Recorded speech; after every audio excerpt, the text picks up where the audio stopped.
Yo, sleepers, Augiesaint here, and welcome to the channel. Hope you guys are having a fantastic day, and I want to share with you my baseball. This is the first baseball we've done. It's taken a while. We have it fully set up now, and we are just very efficient with this base, and I kind of like the setup. It might not look as fancy as most bases. My one friend actually just calls it a factory pretty much because it's just very efficient and it doesn't have any design. But I beg to differ. I like it the way it is. It's very efficient for a solo player, especially in the late game. Can show you guys where the position is. It's right here in the top left of the corner of Augiesaint, and that gives me quick access to the deep desert. I can fly right out there. I get into the deep desert, and then when I spawn in, I usually spawn in around here. So if you fly in at about the 11 o'clock position in the deep desert, you'll spawn in right there, and it's like 700 meters or so to fly just across to come to the base that we have. We used to have a base over there, but now we've since moved up here because this place is just so rich in aluminium. As you can see, there's aluminium all the way around here. You can go up the roads there. It peaks around the corner there. There's also a bandit camp right up there as well. So I can actually, there it is over there, sorry. I take my assault Orni and I fly it up there. I park it outside the door. And the way it's set up, you literally just run in, grab bodies. You just run back and forth from where you park the Orni and fill up your bodies really quick. And since we are using death stalls, that works out really good. So let's just have a look at it. This is the garage. We come in with the buggy, obviously doing our trips from the aluminium runs. We have two dump chests here for the aluminium, so we can drop them in, or aluminum, sorry. That's how Dune actually says it. We move on, and then our first left is going to be the hangar area. This is where we have our Ornis, obviously, because if we're not coming in with the buggy, we're coming in with the Ornis. We like pretty much never ride in or walk in the base any other way. So just enough space for my two Ornis over there. Obviously, I can extend this. I still have a lot of land claim that I can extend, but for now, this is big enough with a chest over here full of stuff that you need for the Ornis, so fuel cells, and welding wire. I could probably use a smaller chest than this, but I have so much materials now I can just switch over to those big chests. Got a little water system there so you can have a drink and fill up your flask when you come land. Then these chests over here are for our wind traps outside. This has our lube and then our filters for the wind traps. Have a repair station there, just, you know, because you want to repair stuff before you take the Orni and go out on a trip. Then we have our wind turbines here. I found these to be really good. They're not that expensive to make, especially at the point we're at. We can easily mass produce this lube. I put like 100 in each of these. I probably have another 1,000 or so lube just in the boxes lying around. See, this is running for 4 days, and I believe these give you about 350 power, and our circuit over there is pretty good.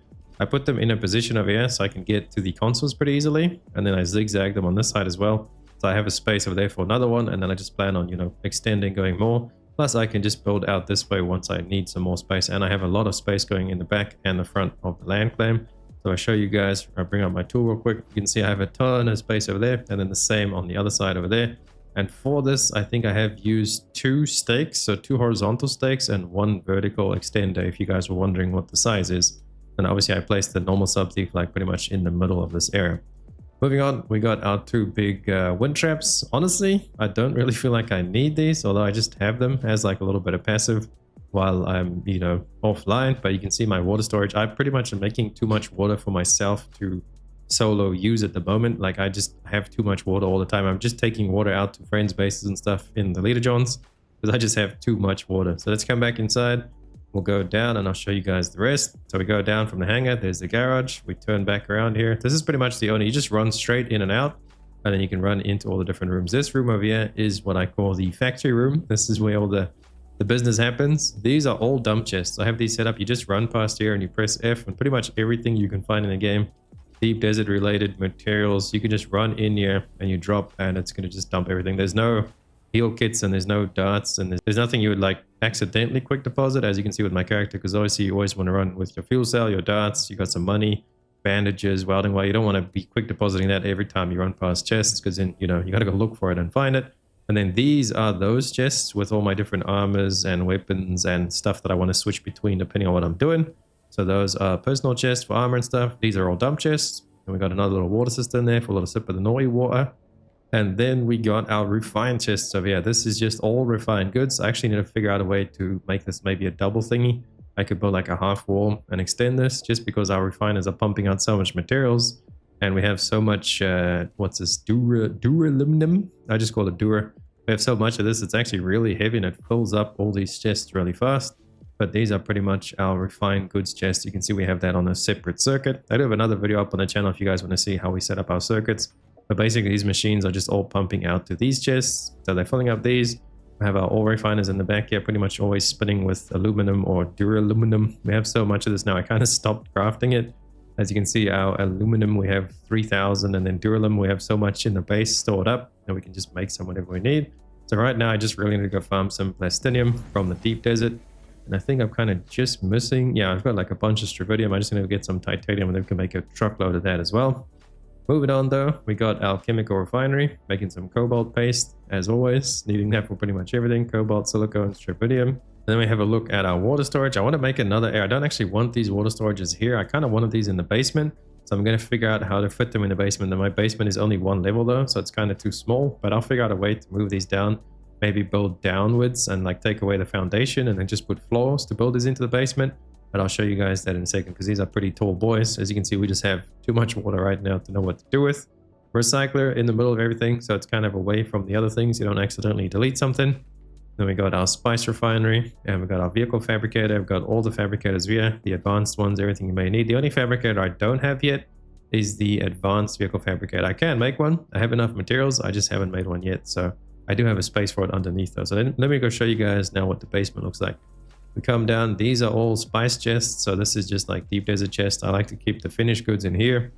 And then I keep one of them is just for spice. And then the other one is just for ores, which I've already gone ahead and crafted. But those are the deep desert chests.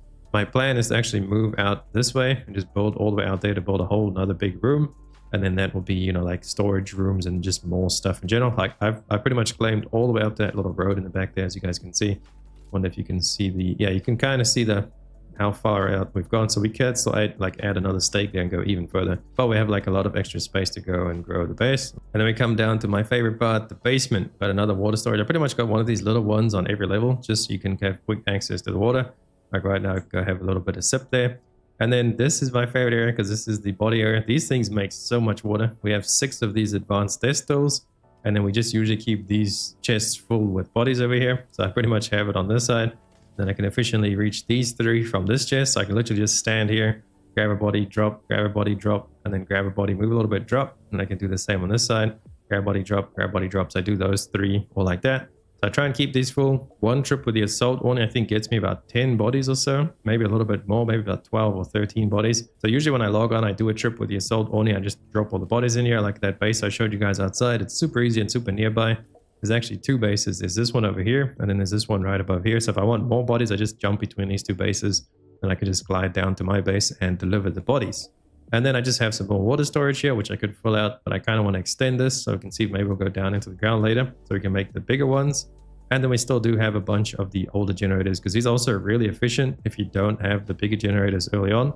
Like you can't make the lubricants for the wind turbines and stuff. Just make more of these until you actually start running out of like crafting space. You can have a look at your sub thief. You've only got like a maximum of, I believe they count as production. So yeah, I'm getting close now. So eventually the plan is to just delete all of those and just have turbines outside. These are giving 75 and the turbine's giving 350. So that's what, like about 6 of these generators pretty much is 1 turbine, something like that. Just some quick little math.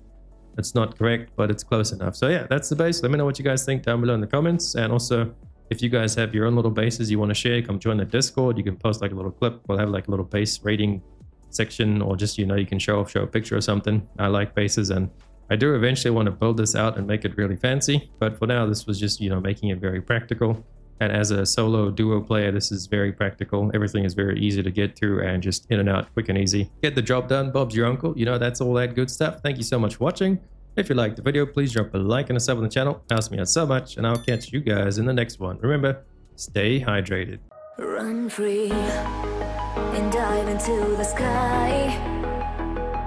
Hear the wind crying.